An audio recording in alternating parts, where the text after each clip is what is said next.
Now, unfortunately, since our last interview, Young Dolph got murdered. Yeah, man, that was like, to me, that was fucked up because I'm really, even for the artists that wasn't from my city that got killed, like Mo3 and, you know what I'm saying, a lot of other guys that, I know, rest in peace, what's his name, Charlie Lowe, that got killed on some bullshit, you know what I'm saying? Shorty Lowe, I think, died in a car accident. Yeah, but, you know, hey, we don't know what that really was for a nigga that just ride down the highway and, you know what I'm saying? But at the same time, for all the artists that don't died or died on some bullshit from this rap music or they lyrics, I really think that's, like, fucked up. You get what I'm saying?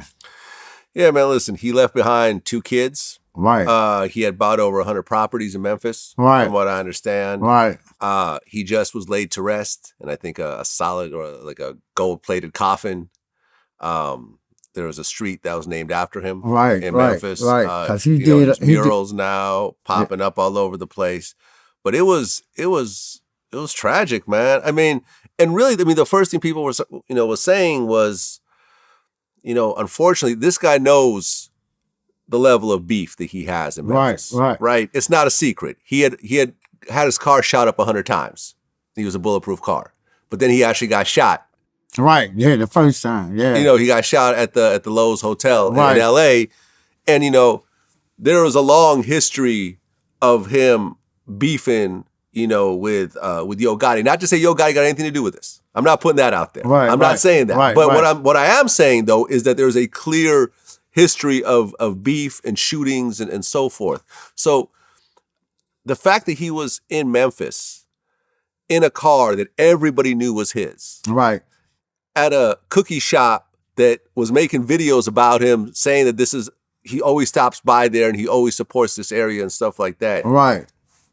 I mean, you don't really hang out in Memphis like that anymore, do you? No, I don't really hang out in Memphis because I found out the hard way that, staying in Memphis and coming back home from big shows or doing big things and being around the people who know you or being around you for a long time, went to school with you, and, like that, they sometimes don't appreciate you putting the city on, and they still in their same position because they don't know you from a long time ago. Yeah. It's going to be a lot of hate. It's going to be a lot of disrespect. It's going to be a lot of this and that. So since I'm not that type of guy that can take that or gonna take that, you know what I'm saying? I just rather go somewhere where some people might appreciate me more. Right. Even though my city love the shit out of us.